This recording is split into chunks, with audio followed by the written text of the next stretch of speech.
Magandang umaga sa inyong lahat mga kapatid na mahal sa Panginoon. Pagdating ng bagong araw na ito, ang aming mga puso ay punong-puno ng pasasalamat at galak dahil muli tayong binigyan ng pagkakataong makasama ang aming minamahal na Diyos sa simula pa lamang ng araw na ito. Hindi ito simpleng pagkikita o formal na pagdiriwang, kundi isa itong sagradong sandali kung saan tayo ay nagkakaisa sa isang malalim at makabuluhang panalangin na magbubukas ng mga pintuan ng mga himala para sa bawat isa sa atin ngayong araw na ito. Ang mga sandaling ito ay hindi lamang ordinaryong mga oras, kundi mga espesyal na pagkakataong nagsisilbing tulay sa pagitan natin at ng aming makapangyarihang Diyos na handang magpakita ng kanyang mga kababalaghan sa aming mga buhay. Sa pagdating ng umaga na ito, ang aming mga puso ay umaapaw ng walang hanggang pasasalamat sa aming Panginoong Hesukristo na siyang nagbibigay sa amin ng lahat ng mga pagpapalang ito.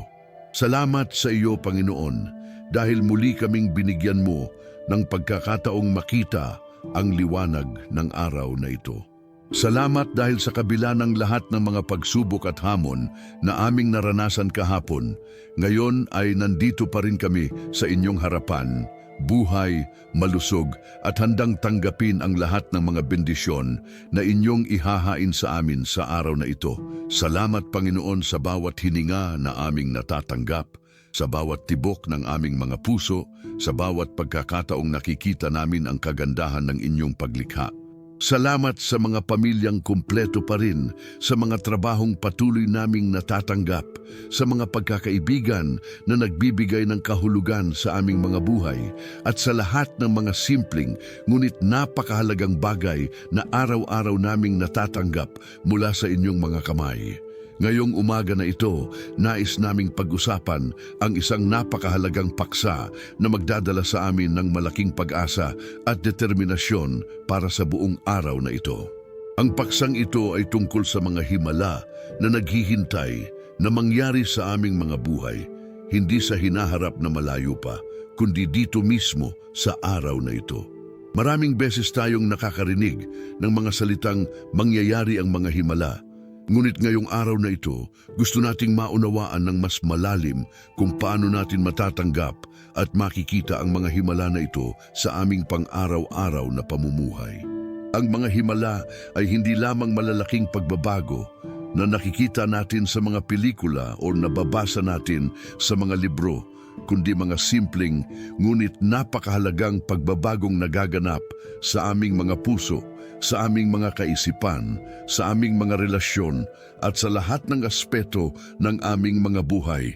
Ang himala ay maaring maging simpleng pagkakaroon ng kapayapaan sa gitna ng kaguluhan, pagkakaroon ng pag-asa sa gitna ng kawalan ng pag-asa, o pagkakaroon ng lakas sa gitna ng kahinaan. Ang aming bersikulo para sa umaga na ito ay mula sa Aklat ng Marcos, Kabanata 11, talatang 24, kung saan sinabi ng Panginoong Hesus, "Kaya sinasabi ko sa inyo, lahat ng bagay na hihilingin ninyo sa panalangin, paniwalaan ninyo na tatanggapin ninyo at mangyayari sa inyo." Ang mga salitang ito ay hindi lamang pangako, kundi isang malakas na deklarasyon ng kapangyarihan ng panalangin sa aming mga buhay. Kapag sinabi ng Panginoon na lahat ng bagay na hihilingin ninyo sa panalangin, hindi niya ibig sabihin na lahat ng aming mga hiling na makamundo ay agad-agad na matatanggap natin, kundi ibig niyang sabihin na lahat ng bagay na ayon sa kanyang kalooban, lahat ng mga hiling na magdudulot ng kabutihan sa aming mga buhay at sa mga buhay ng iba, lahat ng mga panalangin galing sa pusong may tunay na pananampalataya ay tutugon niya ng may pagmamahal at karunungan. Ang paniwalaan ninyo na tatanggapin ninyo ay nangangailangan ng isang uri ng pananampalataya na lampas sa mga nakikita nating ng aming mga mata, isang pananampalataya na nagtitiwala sa Diyos kahit hindi pa natin nakikita ang mga resulta. Isang pananampalataya na naniniwala na ang Diyos ay gumagawa ng mga himala sa mga taong may pusong handang tumanggap sa kanyang mga pagpapala. Sa mga sandaling ito, inaanyayahan ko kayong lahat na makipagsama sa amin sa panalangin na ito ng may buong puso at kaluluwa. Huwag ninyong gawing simpleng pakikinggan lamang, kundi maging aktibong kasangga sa pagdarasal. Mag-amin kayo sa mga bahaging umaayon sa inyong mga puso. Magbigay ng inyong sariling mga intensyon at mga kahilingan sa Panginoon at hayaang lumikha sa inyong mga puso ang mismong Espiritu ng Diyos. Ang panalangin na ito ay hindi lamang para sa mga taong nandito sa studio o sa mga nanonood sa live stream, kundi para sa bawat isa sa inyong mga pamilya, sa inyong mga kaibigan, sa inyong mga kapitbahay, at sa lahat ng mga taong nangangailangan ng mga himala sa kanilang mga buhay. Ang mga himala ay hindi eksklusibo lamang sa mga espesyal na mga tao o sa mga may mataas na posisyon sa lipunan, kundi para sa lahat ng mga taong may pusong handang tanggapin ang mga pagpapala ng Diyos. Kaya naman, magbukas tayo ng aming mga puso at maghandog ng aming sarili sa Panginoon sa panalangin na ito. Ngayon ay handa na tayong magsimula sa aming panalangin. Kaya ibababa natin ang aming mga ulo, ipupukit natin ang aming mga mata, at magkakaisa tayo sa isang puso at isang diwa sa harapan ng aming mahal na Panginoong Hesukristo. Aming Panginoong Hesukristo, minamahal naming Diyos at tagapagligtas, sa pagdating ng umaga na ito, lumapit kami sa iyo nang may walang hanggang pasasalamat sa aming mga puso. Ikaw ang simula ng lahat ng mga bagay, ikaw ang nagbibigay ng buhay sa lahat ng mga nilalang, at ikaw ang nag-iisang tunay na pinagmumulan ng lahat ng mga himala at pagpapala na aming natatanggap araw-araw. Sa sandaling ito, kinikilala namin na wala kaming karapatan na lumapit sa iyo kung hindi dahil sa inyong walang hanggang pagmamahal at awa sa aming lahat. Kinikilala namin na ang bawat araw na aming nabubuhay, ang bawat pagkakataong nakakahinga kami, ang bawat sandaling nakakaramdam kami ng pagmamahal at kaligayahan, ay lahat ito ay galing sa inyong mga banal na kamay. Salamat, Panginoon, sa pagkakataong ito na muli kaming nagkakaisa sa inyong pangalan. Salamat sa mga sandaling ito kung saan hindi namin kailangan mag-alala sa mga problema at hamon ng mundo, kundi maaari naming ibigay ang aming buong atensyon at pagmamahal sa inyo. Salamat sa bawat pamilyang nagsama-sama sa panalangin na ito, sa bawat individual na nag-set aside ng kanilang oras para makipagtulungan sa amin sa pagdarasal, at sa lahat ng mga taong kahit nasa malayong lugar pa ay nakikipag-ugnayan sa amin sa pamamagitan ng kanilang mga panalangin. Salamat sa mga nanay na bumangon ng maaga para makasama sa panalangin na ito, sa mga tatay na nag-e-effort na maging spiritual leader ng kanilang mga pamilya, sa mga anak na natutuhan na ang pinakamahalagang bagay sa umaga ay ang makipag-ugnayan sa Diyos. Salamat, Panginoon, dahil sa gitna ng lahat ng mga pagbabago sa mundo, sa gitna ng lahat ng mga balita na nakakabahala, sa gitna ng lahat ng mga hamon na kinakaharap ng aming bansa at ng buong mundo, nandito pa rin kayo sa aming mga gilid, handang makinig sa aming mga panalangin, handang magbigay ng mga solusyon sa aming mga problema, at handang magpakita ng mga himala sa aming mga buhay. Ang inyong presensya ay hindi nagbabago kahit ang lahat sa paligid namin ay nababago. Ang inyong pagmamahal ay hindi nalulumbay kahit ang mga tao sa paligid namin ay nalulumbay. Ang inyong kapangyarihan ay hindi nawawala kahit nakikita namin na maraming bagay sa mundo na tila wala na sa kontrol. Sa sandaling ito, Panginoon, kinikilala namin na kayo ang nasa kontrol ng lahat. Kinikilala namin na walang nangyayari sa aming mga buhay na hindi ninyo alam. Kinikilala namin na ang bawat araw na ito ay isang regalo mula sa inyo. Isang pagkakataong maranasan namin ang inyong mga kababalaghan at isang oportunidad na maging mas malapit sa inyo. Kaya naman, sa panalangin na ito, hindi lamang hihilingin namin ang aming mga personal na pangangailangan, kundi hihilingin din namin na gamitin ninyo kami bilang mga instrumento ng inyong peace, ng inyong pagmamahal, at ng inyong mga himala sa mga buhay ng mga taong makakaharap namin ngayong araw na ito. Ngayong umaga na ito, Panginoon, gusto naming pag-usapan ang mga himala na naghihintay sa aming mga buhay. Alam namin na ang mga himala ay hindi lamang mga malaking pagbabago na nakikita ng lahat, kundi mga simpleng pagpapala na nagbabago ng aming mga puso at nagbibigay ng bagong pag-asa sa aming mga kaluluwa. Ang bersikulo namin sa Marcos 11:13-24 ay nagsasabi na, lahat ng bagay na hihilingin ninyo sa panalangin, paniwalaan ninyo na tatanggapin ninyo at mangyayari sa inyo. Ang mga salitang ito, Panginoon, ay hindi lamang pangako, kundi isang paanyaya para sa amin na magkaroon ng ganap na tiwala sa inyong kapangyarihan at sa inyong kagandahang loob. Pero amin din pong kinikilala, Panginoon, na bilang mga tao, maraming pagkakataon kaming nahihirapan magkaroon ng ganitong uri ng pananampalataya.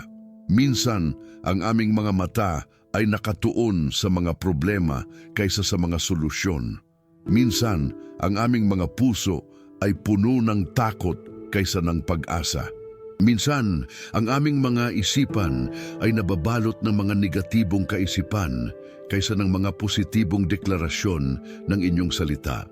Kaya naman sa umaga na ito, hinihingi namin ang inyong tulong para mabago ang aming perspective, para makita namin ang mga sitwasyon sa aming mga buhay sa pamamagitan ng inyong mga mata, at para magkaroon kami ng ganitong uri ng pananampalataya na nagsasabi na mangyayari ang mga himala ngayong araw na ito.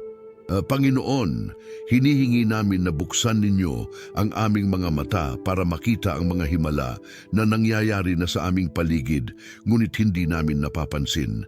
Maraming beses, hinahanap namin ang mga himala sa malaking mga bagay, habang ang totoo ay nangyayari na ito sa mga simpleng bagay, tulad ng pagkakaroon ng masarap na pagkain sa mesa, pagkakaroon ng matahimik na gabi na walang aberya, pagkakaroon ng magandang kalusugan, o pagkakaroon ng mga taong nagmamahal sa amin. Hinihingi namin na bigyan ninyo kami ng grateful heart na makikita at mapapahalagahan ang mga himala na araw-araw naming natatanggap. Hinihingi din namin, Panginoon, na bigyan ninyo kami ng lakas ng loob na humingi ng mga himala na talagang kailangan namin. Minsan kasi, nahihiya kaming humingi ng malalaking bagay dahil akala namin ay hindi namin deserve o dahil takot kaming hindi kayo tutugon. Ngunit ngayong umaga na ito, natutuhan namin sa inyong salita na kayo ay gustong magbigay ng mga magagandang bagay sa mga anak ninyo. Kaya naman, hinihingi namin ang lakas ng loob na mag-pray ng malaking mga prayer na humingi ng mga breakthrough na talagang magbabago sa aming mga buhay at sa mga buhay ng mga mahal namin sa buhay. Hinihingi din namin, Panginoon, na turuan ninyo kami kung paano mag-aantay sa inyong timing. Alam namin na ang mga himala ay may tamang oras at ang inyong oras ay laging perpekto kahit hindi namin ito maintindihan. Kaya naman, bigyan ninyo kami ng patience na mag-antay sa inyong mga sagot, ng faith na magtiwala na kayo ay gumagawa kahit hindi pa namin nakikita ang mga resulta, at ng peace na manatiling kalmado kahit mukhang tumatagal pa ang mga sagot sa aming mga panalangin. Hinihingi din namin na gamitin ninyo kami bilang mga instrument ng mga himala sa mga buhay ng iba. Gusto naming maging mga channel ng inyong blessing sa mga taong makakasalamuha namin ngayong araw na ito. Kung may makikilala kaming taong malungkot, gamitin ninyo kami para magbigay ng encouraging words. Kung may makikita kaming taong nangangailangan, gamitin ninyo kami para maging tulong. Kung may makakasama kaming taong nawawala ng direksyon, gamitin ninyo kami para maging guide pabalik sa tamang daan. Hinihingi din namin, Panginoon, na bigyan ninyo ang bawat isa sa amin ng specific na himala na kailangan namin sa araw na ito. Para sa mga nangangailangan ng healing, ibigay ninyo ang physical, emotional, at spiritual healing na kailangan nila. Para sa mga nangangailangan ng financial breakthrough, ibuksan ninyo ang mga opportunities para sa trabaho, para sa business, o para sa mga unexpected blessing. Na para sa mga nangangailangan ng peace sa kanilang mga relasyon, ayusin ninyo ang mga misunderstanding at bigyan ninyo ng wisdom kung paano mag-communicate ng mas maayos. Sa 2 Korinto 5:7 sinabi na naglalakad kami sa pamamagitan ng pananampalataya, hindi sa pamamagitan ng nakikita. Panginoon, turuan ninyo kami na mag-walk by faith, lalo na sa mga araw na hindi pa namin nakikita ang mga sagot sa aming mga panalangin. Sa Hebreos 11:1, sinabi na ang pananampalataya ay pagiging tiyak sa mga inaasahan, pagiging sigurado sa mga hindi nakikita. Bigyan ninyo kami ng ganitong uri ng faith na naniniwala kahit hindi pa nakikita, na umaasa kahit hindi pa naranasan. Sa Isaiah 55:11 naman, sinabi ninyo na ganoon din ang salita ko na lumalabas sa aking bibig.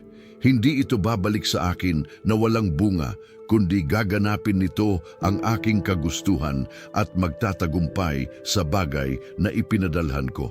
Salamat Panginoon, dahil ang bawat salita na lumalabas sa inyong bibig ay siguradong mangyayari. Ang mga pangako ninyo sa amin ay hindi mababago. Ang mga plano ninyo para sa amin ay mga planong magdudulot ng prosperity at hindi ng kasamaan. Sa Jeremias 29:11, ipinangako ninyo na alam ko ang mga planong aking iniisip tungkol sa inyo, mga planong magdudulot ng kapakanan, hindi ng kasamaan, upang bigyan kayo ng kinabukasan at pag-asa. Salamat Panginoon, dahil ang lahat ng mga planong nangyayari sa aming mga buhay ay mga planong magdudulot ng kabutihan sa amin kahit hindi pa namin nakikita o naiintindihan kung paano. Sa Filipos 4:19 naman, ipinangako ninyo na at tatustusan ng aking Diyos ang lahat ng inyong pangangailangan ayon sa kanyang mayamang yaman sa kaluwalhatian kay Kristo Jesus. Panginoon, naniniwala kami na walang pangangailangan sa aming mga buhay na hindi ninyo alam at walang pangangailangan na hindi ninyo kayang tugunan. Kaya naman, sa araw na ito, inaasahan namin na makikita namin ang mga patunay ng provision ninyo sa aming mga buhay. Kaya naman, sa umaga na ito, nagde-declare kami na mangyayari ang mga himala sa aming mga buhay. Nagde-declare kami na ang araw na ito ay puno ng mga blessing, puno ng mga opportunity, at puno ng mga manifestation ng inyong pagmamahal sa amin. Handa kaming tanggapin ang lahat ng mga himala na inyong ihahain sa amin at handa kaming maging mga instrument para sa mga himala sa mga buhay ng iba. Ngayon naman, Panginoon, nais naming ipanalangin ang aming mga pamilya na siyang pinakamahalaga sa aming mga buhay. Sa mga sandaling ito, dadalhin namin sa inyong harapan ang bawat miyembro ng aming mga pamilya mula sa pinakamatatanda hanggang sa pinakabata. Alam namin, Panginoon, na ang pamilya ay isa sa pinakamahalagang institusyon na inyong nilikha at sa pamilya namin nagsisimula ang lahat ng mga pagpapala at protection na aming natatanggap sa mundo. Una sa lahat, Panginoon, ipinanalangin namin ang mga asawa, ang mga kabiyak ng aming mga buhay na nagsilbing kasama namin sa lahat ng mga pagdaan sa buhay. Para sa mga asawang lalaki, bigyan ninyo sila ng wisdom na maging magagaling na leader ng kanilang mga pamilya, ng strength na makapagtrabaho ng mabuti para sa kanilang mga mahal sa buhay, ng patience na makipag-usap sa kanilang mga asawa at mga anak, ng may pagmamahal, at ng spiritual maturity na maging eksemplo sa kanilang mga tahanan. Para sa mga asawang babae, bigyan ninyo sila ng wisdom na maging magagaling na helper ng kanilang mga asawa, ng strength na mag-manage ng kanilang mga tahanan ng maayos, ng gentleness na makipag-communicate sa kanilang mga pamilya ng may respeto, at ng godly character na maging inspirasyon sa kanilang mga anak. Para sa mga relasyon ng mag-asawa, Panginoon, hinihingi namin na panatilihin ninyo ang pagmamahal sa pagitan ng bawat mag-asawa. Sa mundo ngayon na maraming temptation at maraming bagay na nagiging dahilan ng mga away, hinihingi namin na protektahan ninyo ang mga marriage sa aming mga pamilya. Bigyan ninyo ang bawat mag-asawa ng heart na patawarin ang isa't isa, ng wisdom na maintindihan ang personality at mga pangangailangan ng kanilang partner at ng commitment na magtulungan sa lahat ng mga bagay. Hinihingi din namin na bigyan ninyo sila ng quality time para sa isa't isa, na sa gitna ng mga busy schedule ay mahanap pa rin nila ang oras para mag-communicate at mag-spend time together. Para sa mga anak, Panginoon, ipinanalangin namin ang bawat bata sa aming mga pamilya. Para sa mga maliliit pa na bata, protektahan ninyo sila sa lahat ng mga karamdaman. Bigyan ninyo sila ng healthy na katawan at gabayan ninyo ang kanilang development na maging mga smart, kind at God-fearing na mga bata. Para sa mga nasa school age, bigyan ninyo sila ng wisdom para mag-aral ng mabuti, ng good friends na magiging positive influence sa kanila, at ng teachers na tunay na mag-care sa kanilang education. Protektahan ninyo sila sa mga bad influence, sa mga dangerous na sitwasyon, at sa lahat ng mga bagay na makakapagpasama sa kanila. Para sa mga teenagers, Panginoon, alam namin na ito ang pinakamahirap na edad dahil maraming changes na nangyayari sa kanila physically, emotionally, at mentally. Bigyan ninyo sila ng clear na direction sa buhay, ng good judgment para makagawa ng tamang mga decisions at ng strength na makasama ang mga tamang tao. Protektahan ninyo sila sa mga temptation tulad ng drugs, alcohol, premarital sex, at lahat ng mga bagay na makakapagpawalang direksyon sa kanila. Bigyan din ninyo ang mga magulang ng patience at wisdom kung paano makipag-communicate sa kanilang mga teenager na anak nang hindi nagiging conflict. Para sa mga adult na anak, Panginoon, gabayan ninyo sila sa kanilang mga career choices, sa kanilang mga relasyon, at sa lahat ng mga major decisions na gagawin nila sa buhay. Kung may mga anak na hindi pa nakasettle sa buhay, bigyan ninyo sila ng clarity sa kung anong direksyon ang dapat nilang kunin. Kung may mga anak na naghahanap ng life partner, dalhin ninyo sa kanila ang mga taong magmamahal sa kanila ng tunay at mga taong magiging kasama nila sa pagseserbisyo sa inyo. Para sa mga matatanda namin sa pamilya, sa mga grandparents, lolo at lola, tito at tita, hinihingi namin na bigyan ninyo sila ng magandang kalusugan sa katawan at sa isipan. Maraming mga matatanda ngayon na nagiging burden sa kanilang mga pamilya dahil sa mga sakit. Kaya naman hinihingi namin na bigyan ninyo sila ng strength na makasama pa nila ang kanilang mga pamilya ng matagal. Bigyan din ninyo sila ng peace sa kanilang mga puso, ng joy sa mga simpleng bagay at ng wisdom na maibahagi sa mas nakababatang generation ang mga natutunan nila sa buhay. Panginoon, hinihingi din namin na bigyan ninyo ang buong pamilya ng financial stability. Alam namin na ang pera ay hindi ang pinakamahalagang bagay sa mundo, pero kailangan din namin ito para sa aming basic needs at para makapag-provide sa aming mga pamilya. Kaya naman, hinihingi namin na buksan ninyo ang mga opportunities para sa trabaho, para sa business, para sa mga additional income, at para sa lahat ng mga paraan na makakapag-improve ng financial situation ng aming mga pamilya. Turuan din ninyo kami kung paano mag-manage ng maayos ng aming mga pera, kung paano mag-save para sa future, at kung paano maging generous sa mga taong nangangailangan. Hinihingi din namin, Panginoon, na protektahan ninyo ang aming mga pamilya sa lahat ng mga danger na maaaring makuha nila sa labas ng bahay o kahit sa loob pa ng bahay. Protektahan ninyo sila sa mga aksidente, sa mga krimen, sa mga natural disasters at sa lahat ng mga bagay na makakapagdulot ng harm sa kanila. Bigyan ninyo ang bawat miyembro ng pamilya ng wisdom para makagawa ng mga safe na decisions at para maiwasan ang mga dangerous na sitwasyon. Sa kalusugan naman, Panginoon, ipinanalangin namin ang physical health ng buong pamilya. Para sa mga may mga existing na sakit, hinihingi namin ang inyong healing touch sa kanilang mga katawan. Gumaling ninyo ang mga may diabetes, high blood pressure, heart problems, cancer, at lahat ng mga sakit na nakakabahala sa amin. Para sa mga healthy pa, hinihingi namin na panatilihin ninyo ang kanilang good health, na bigyan ninyo sila ng strong immune system na makakalaban sa mga virus at bakterya, at naturuan ninyo sila kung paano mag-take care ng kanilang katawan through proper diet, regular exercise at sufficient rest. Hinihingi din namin ang emotional at mental health ng bawat miyembro ng pamilya. Sa mundo ngayon na puno ng stress, anxiety at depression, hinihingi namin na protektahan ninyo ang mga isipan ng aming mga minamahal sa buhay. Bigyan ninyo sila ng inner peace na hindi matatanggal ng mga circumstances, ng joy na hindi nakadepende sa mga material things, at ng hope na nakabase sa inyong mga pangako para sa aming mga buhay. Para sa spiritual health ng buong pamilya, hinihingi namin na lahat kami ay lumago sa aming relationship sa inyo.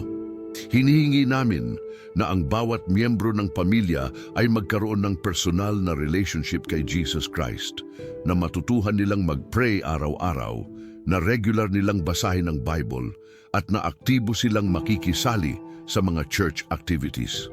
Gusto namin na ang buong pamilya namin ay maging testimony ng inyong goodness sa aming community. Ngayon naman, Panginoon, ipinanalangin namin ang aming mga kalusugan. Salamat sa lahat ng mga araw na binigyan ninyo kami ng magandang kalusugan, ng strong na katawan na nakakapagtrabaho, at ng sound mind na nakakapag-isip ng maayos. Ngunit sa araw na ito, mas higit pa doon, hinihingi namin ang inyong healing power sa lahat ng mga taong may mga sakit sa aming community at sa buong mundo. Para sa mga taong may mga serious illnesses tulad ng cancer, hinihingi namin na kayo ang tumawag sa kanilang mga katawan, na gamitin ninyo ang mga doctor at medicines bilang instruments ng healing, at nabigyan ninyo ang mga pamilya nila ng strength at faith na makayanan ang lahat ng mga treatment at procedures. Para sa mga may heart problems, ayusin ninyo ang kanilang circulation, bigyan ninyo ng normal na blood pressure, at protektahan ninyo sila sa mga heart attack at stroke. Para sa mga may diabetes, bigyan ninyo sila ng wisdom kung paano mag-control ng kanilang blood sugar, turuan ninyo sila ng proper diet, at protektahan ninyo sila sa mga complications na maaaring mangyari dahil sa sakit na ito. Para sa mga may kidney problems, gumaling ninyo ang kanilang kidneys. Para sa mga may liver problems, i-restore ninyo ang normal function ng kanilang liver. Hinihingi din namin, Panginoon, ang healing para sa mga mental at emotional issues. Para sa mga taong depressed, bigyan ninyo sila ng hope at joy na walang makakakuha sa kanila. Para sa mga anxious, bigyan ninyo sila ng peace na lampas sa human understanding. Para sa mga may trauma sa nakaraan, gamutin ninyo ang kanilang mga wounded hearts at bigyan ninyo sila ng strength na mapatawad at maka-move on.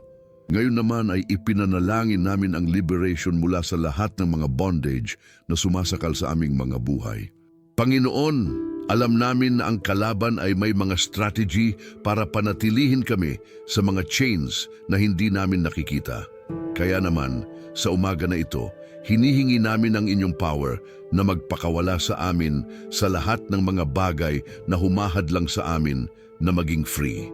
Para sa mga taong addict sa mga bisyo tulad ng alak, sigarilyo, drugs o gambling, bigyan ninyo sila ng strength na makayanan ang withdrawal symptoms, ng willpower na hindi babalik sa dating gawain, at ng support system na tutulong sa kanila na manatiling sober at clean.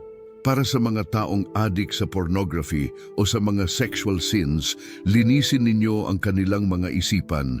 Bigyan ninyo sila ng pure na puso at turuan ninyo sila kung paano mag-control ng kanilang sexual desires sa tamang paraan. Para sa mga taong nakulong sa bitterness, anger at unforgiveness, bigyan ninyo sila ng grace na mapatawad ang mga taong nakapagsakit sa kanila. Turuan ninyo sila na ang pagpapatawad ay hindi para sa mga taong nangakit sa kanila, kundi para sa kanilang sariling peace at freedom. Para sa mga taong nakulong sa fear, bigyan ninyo sila ng courage na harapin ang kanilang mga takot at wisdom, na makita na ang karamihan sa mga bagay na kinatatakutan nila ay hindi naman talagang mangyayari. Hinihingi din namin ang liberasyon mula sa financial bondage. Para sa mga taong nakulong sa utang, bigyan ninyo sila ng wisdom kung paano mag-budget, ng discipline na hindi mag-spend ng hindi kailangan, at ng opportunities na makakuha ng additional income para mabayaran ang kanilang mga utang. Para sa mga taong nakulong sa poverty mindset, turuan ninyo sila na ang Diyos ay mayaman at gustong mag-share ng kanyang wealth sa kanyang mga anak. Ngayon naman, Panginoon, ipinanalangin namin ang mga specific na sitwasyon na kinakaharap ng aming mga kapamilya at kaibigan. Para sa mga taong nasa proseso ng paghahanap ng trabaho, bigyan ninyo sila ng favor sa mga interviews, ng confidence na maipakita ang kanilang mga skills, at ng job offers na magbibigay sa kanila ng magandang future. Para sa mga may existing na trabaho, protektahan ninyo sila sa mga retrenchment. Bigyan ninyo sila ng promotion at salary increase, at gawin ninyong productive ang kanilang work. Para sa mga estudyante, bigyan ninyo sila ng focus sa pag-aaral, ng comprehension sa mga subjects na nahihirapan sila, at ng high grades na magbubukas ng magagandang opportunities sa hinaharap. Para sa mga taong nasa business, bigyan ninyo sila ng wisdom sa mga business decisions, ng good customers na magbabayad ng maayos, at ng expansion na sustainable at profitable.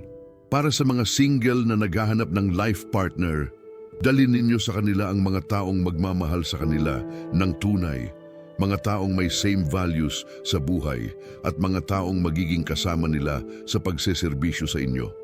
Para sa mga couples na nasa wedding preparations, bigyan ninyo sila ng peaceful na preparations, ng budget na sapat, at ng marriage na maging testimony ng inyong love. Para sa mga may mga legal cases, bigyan ninyo sila ng mga lawyers na competent at honest, ng witnesses na magsasabi ng totoo, at ng judges na gagawa ng fair na decisions.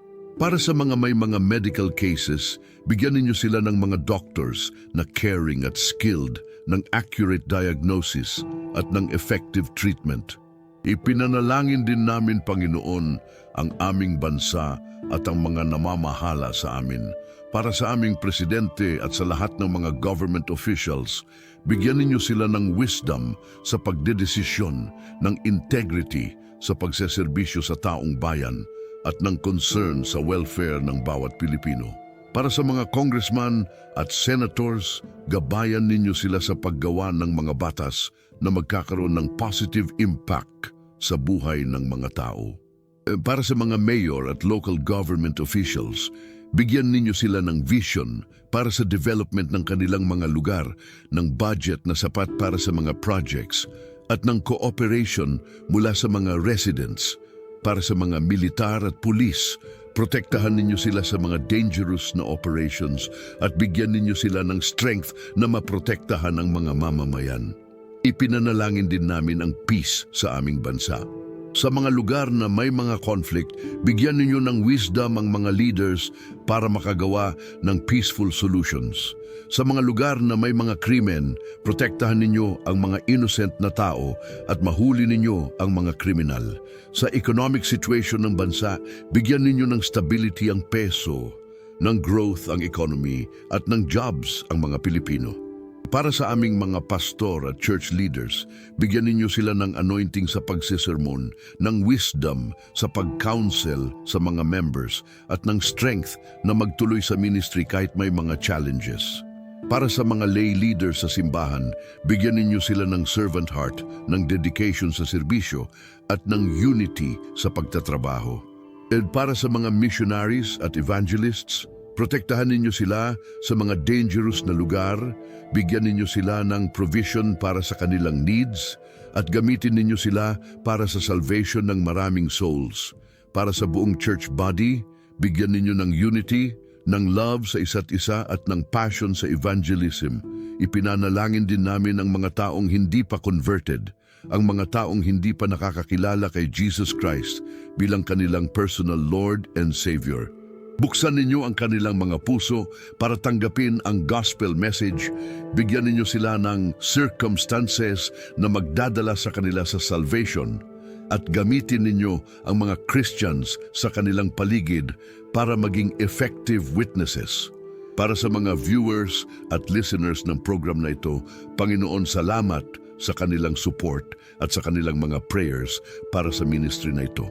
Bigyan ninyo sila ng mga blessing na higit pa sa kanilang expectations. Sumagot ninyo sa kanilang mga prayers at gamitin ninyo sila para maging blessing din sa mga buhay ng iba. Ngayon naman, Panginoon, nais naming pag-usapan ang provision at ang trabaho, mga praktikal na pangangailangan na kailangan namin para mabuhay ng maayos sa mundo na ito. Alam namin na kayo ay may concern sa lahat ng aming mga needs, mula sa pinakamaliit hanggang sa pinakamalaki, at walang masyadong simple o masyadong complicated para sa inyong attention. Jehovah Jireh, ikaw ang aming provider, ikaw ang nakakakita ng aming mga pangangailangan bago pa namin malaman na kailangan namin ito. Salamat dahil sa nakaraang mga buwan at mga taon, marami kaming nakitang proof ng inyong provision sa aming mga buhay. Salamat sa mga trabahong nahanap, sa mga business na nag-prosper, sa mga unexpected na income, at sa lahat ng mga paraan na nagtugon kayo sa aming financial needs. Pero ngayon, Panginoon, marami sa amin ang may mga specific na financial needs na kailangan ng inyong intervention. Para sa mga taong walang trabaho, bigyan ninyo sila ng job opportunities na swak sa kanilang skills at qualifications. Buksan ninyo ang mga pinto na matagal na nagsarado para sa kanila. Bigyan ninyo sila ng favor sa mga employers at dalhin ninyo sila sa mga companies na magbibigay sa kanila ng good compensation at benefits. Para sa mga taong may trabaho na pero kulang pa rin ang sahod para sa kanilang needs, bigyan ninyo sila ng promotion, ng salary increase o ng additional sources of income. Turuan ninyo sila kung paano mag-develop ng mga skills na magpapataas ng kanilang value sa workplace, o kung paano mag-start ng mga side business na magbibigay ng extra income. Para sa mga entrepreneurs at business owners, bigyan ninyo sila ng innovative ideas na magdadala ng success sa kanilang business. Dalhin ninyo sa kanila ang mga customers na magbabayad ng maayos, ang mga suppliers na magbibigay ng quality products sa reasonable price, at ang mga employees na dedicated at trustworthy. Protektahan ninyo din sila sa mga business risks at gabayan ninyo sila sa mga investment decisions. Hinihingi din namin, Panginoon, na turuan ninyo kami ng tamang attitude towards money. Turuan ninyo kami na ang pera ay tulang na gagamitin namin para mabuhay at makatulong sa iba. Pero hindi ito ang source ng aming happiness o security. Turuan ninyo kami na maging generous sa mga taong nangangailangan, na mag-tithe sa church at na mag-save para sa future. Turuan din ninyo kami kung paano mag-budget ng maayos. Maraming tao ang may sufficient income pero hindi marunong mag-manage ng pera, kaya laging kulang.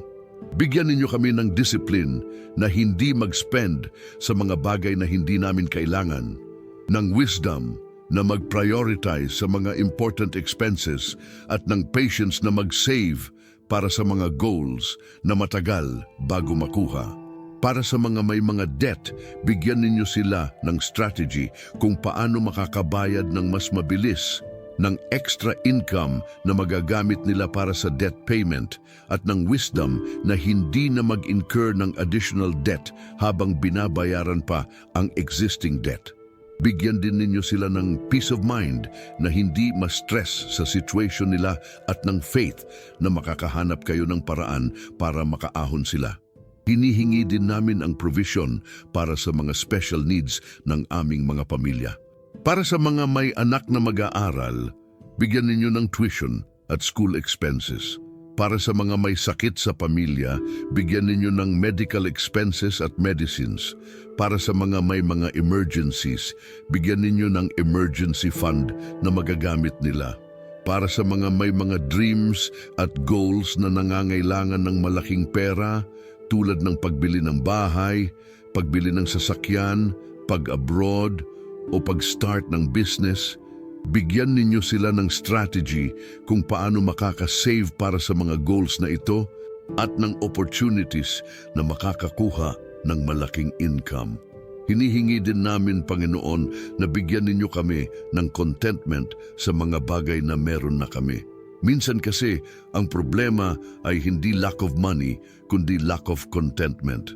Turuan ninyo kami na maging grateful sa mga simpleng bagay, na matutunan na ang true happiness ay hindi nakadepende sa dami ng pera o sa dami ng material possessions.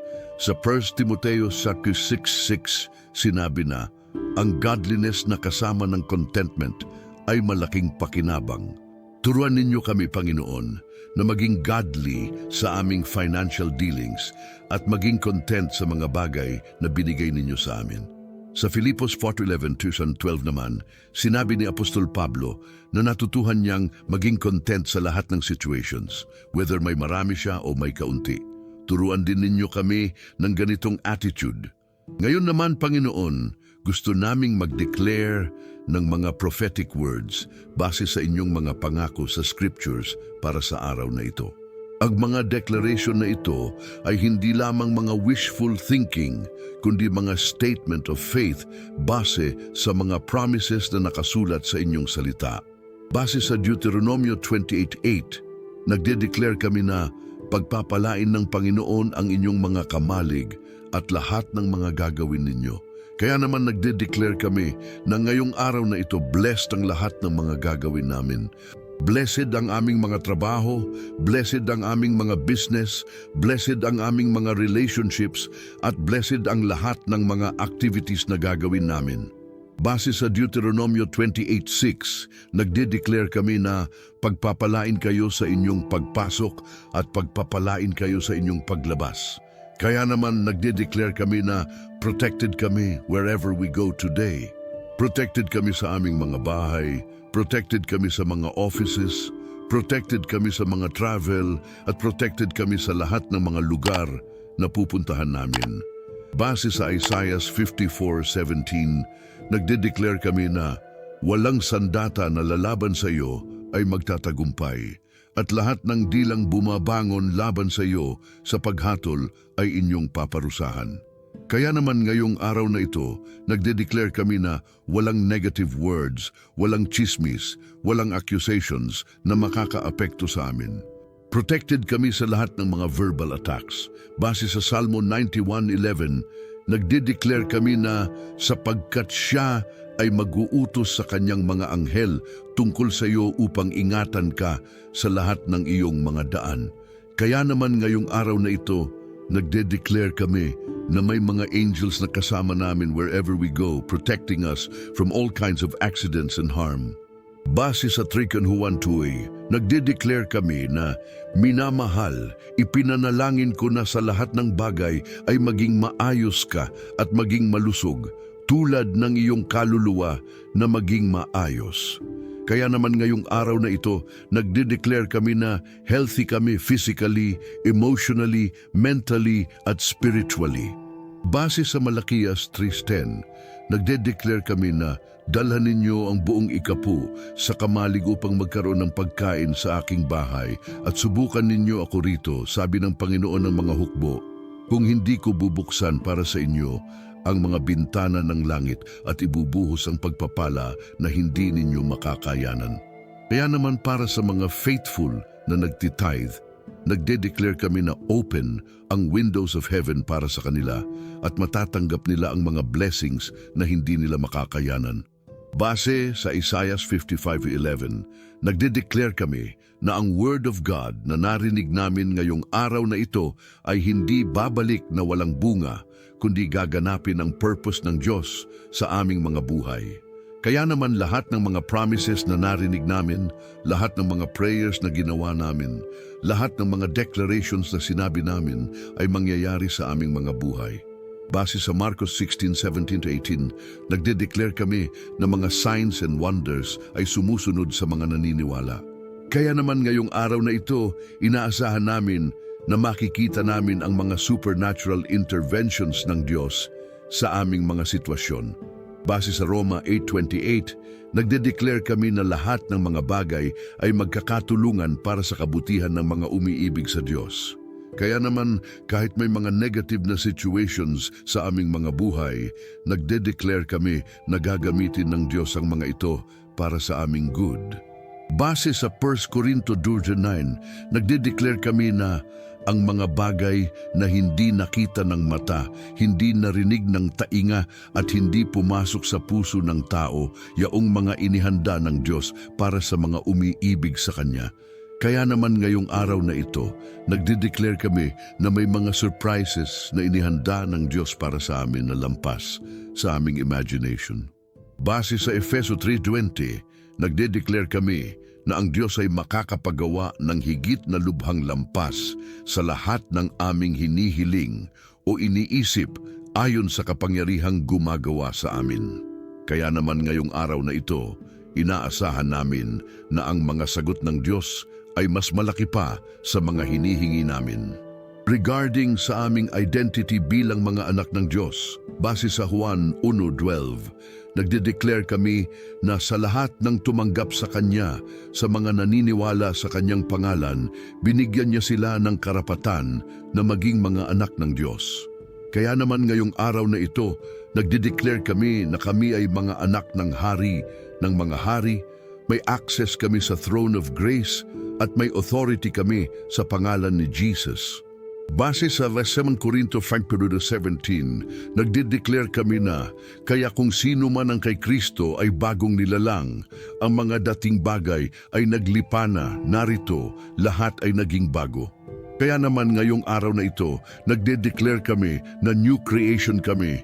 Hindi na tayo bound sa mistakes ng past at may fresh start tayo araw-araw. Base sa Filipos 4:13, nagde-declare kami na lahat ay kaya ko sa pamamagitan ni Kristo na nagpapalakas sa akin. Kaya naman ngayong araw na ito, nagde-declare kami na may strength kami na harapin ang lahat ng challenges. May wisdom kami na magdesisyon ng tama at may courage kami na gawin ang mga bagay na dapat namin gawin.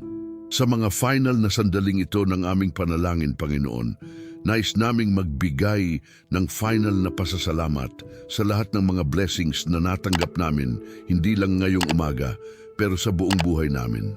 Salamat sa walang kondisyong pagmamahal na binibigay ninyo sa amin araw-araw kahit hindi namin deserve. Salamat sa patience ninyo sa amin tuwing nagkakamali kami. Salamat sa forgiveness ninyo tuwing lumalabag kami sa inyong will. At salamat sa faithfulness ninyo na hindi kailanman nanghina kahit tayo'y nanghihina pa minsan. Ngayon na magsisimula na ang aming mga regular activities ngayong araw na ito, ipinanalangin namin na samahan ninyo kami sa bawat hakbang na gagawin namin. Sa bawat conversation na mga kakausap namin, gamitin ninyo kami para mag-spread ng positivity at ng inyong love. Sa bawat task na gagawin namin sa office o sa bahay, bigyan ninyo kami ng excellence at diligence. Sa bawat decision na gagawin namin, big or small, gabayan ninyo kami para pumili ng mga choices na magdudulot ng glory sa inyong pangalan. Kung magiging mahirap man ang araw, Panginoon, bigyan ninyo kami ng strength na makayanan ang lahat. Kung may mga temptation man na darating, bigyan ninyo kami ng self-control na makatakas sa mga ito. Kung may mga oportunidad naman na dadating, bigyan ninyo kami ng courage na kunin ang mga ito. Kung may mga tao man na makakasalamuhan namin na nangangailangan ng tulong, gamitin ninyo kami para maging instrumento ng inyong mercy. Hinihingi din namin na panatilihin ninyo ang aming mga puso na grateful. Sa mundo na ito na madaling madistract sa mga problema at sa mga kulang pa sa aming buhay, turuan ninyo kami na maging thankful sa mga simpleng blessings na natanggap namin. Turuan ninyo kami na makita ang beauty sa ordinary moments, ang miracles sa common experiences at ang presence ninyo sa everyday situations. Panginoon, habang umuuwi kami mamaya sa aming mga tahanan, hinihingi namin na dalhin namin ang peace na natanggap namin sa panalangin na ito. Hinihingi namin na ang atmosfera sa aming mga bahay ay maging filled with love, understanding at harmony. Para sa mga families na may ongoing conflicts, bigyan ninyo ng breakthrough ngayong gabi para ma-resolve ang mga issues. Para sa mga couples na may misunderstanding, bigyan ninyo ng wisdom kung paano mag-communicate ng maayos. Para sa mga bata sa aming mga families, protektahan ninyo sila sa lahat ng mga negative influences. Bigyan ninyo sila ng good dreams, ng peaceful sleep at ng exciting anticipation para sa buong linggo. Para sa mga teenager, bigyan ninyo sila ng good friends, ng right priorities at ng clear direction sa buhay. Para sa mga adult na may mga stress sa work o sa personal life, bigyan ninyo sila ng rest at rejuvenation. Yung Panginoon, hanggang sa muli kaming magkita, panatilihin ninyo ang aming connection sa inyo through constant prayer, regular Bible reading at active participation sa church activities. Hinihingi namin na ang bawat araw sa susunod ay maging filled with more testimonies, more breakthroughs, at more reasons to praise ninyo. At sa lahat ng mga viewers at listeners na kasama namin ngayong umaga, hinihingi namin na blessing ninyo sila ng mas higit pa sa kanilang expectations. Sumagot ninyo sa mga specific prayers na nasa kanilang mga puso. Bigyan ninyo sila ng mga signs na naririnig ninyo ang kanilang mga dalangin at gamitin ninyo sila para maging blessing din sa mga buhay ng kanilang kapamilya at kaibigan. Sa mga nag-comment at nag-share ng program na ito, salamat sa kanilang support at blessed sila. Sa mga nag-subscribe at regular na nanonood, protektahan ninyo sila at bigyan ninyo ng maraming reasons para mag-celebrate. Sa mga nagbibigay ng financial support sa ministry na ito, multiply ninyo ang kanilang generosity at bigyan ninyo sila ng breakthrough sa kanilang personal finances. Lahat ng mga prayers na ginawa namin ngayong umaga, lahat ng mga declarations na sinabi namin, at lahat ng mga hopes na nailagay namin sa inyong mga kamay, seal ninyo ng inyong precious blood, confirm ninyo ng inyong Holy Spirit, at fulfill ninyo sa tamang panahon according sa inyong perfect will. Mga kapatid, pagdating namin sa dulo ng panalangin na ito, nais kong anyayahan kayong lahat na mag-leave ng mga comments sa baba tungkol sa mga specific na prayers na nasa inyong mga puso ngayong araw na ito. Huwag kayong mahiya na sabihin ang mga specific na situations na kailangan ng prayers. Ang community na ito ay isang prayer community at ang bawat isa sa amin ay handang mag-pray para sa inyo. Mag-type kayo ng mga prayer requests ninyo, mag-share ninyo ng mga testimonies ninyo at makipag-connect sa mga kapamilya ninyo dito sa YouTube. Kung hindi pa kayo nakasubscribe sa channel na ito, i-click ninyo yung subscribe button ngayon para makasama ninyo kami sa mga susunod na prayer sessions. Mag-click din kayo ng notification bell para ma-notify kayo tuwing may bagong upload na prayer video. At i-share ninyo ang video na ito sa inyong mga family members, sa inyong mga friends, at sa lahat ng mga taong kailangan ng prayers. Mga mahal kong kapatid, habang papalayo na tayo sa mga sacred moments na ito, dalhin natin sa aming mga puso ang confidence na ang Diyos ay narinig ang lahat ng mga prayers natin ngayong umaga.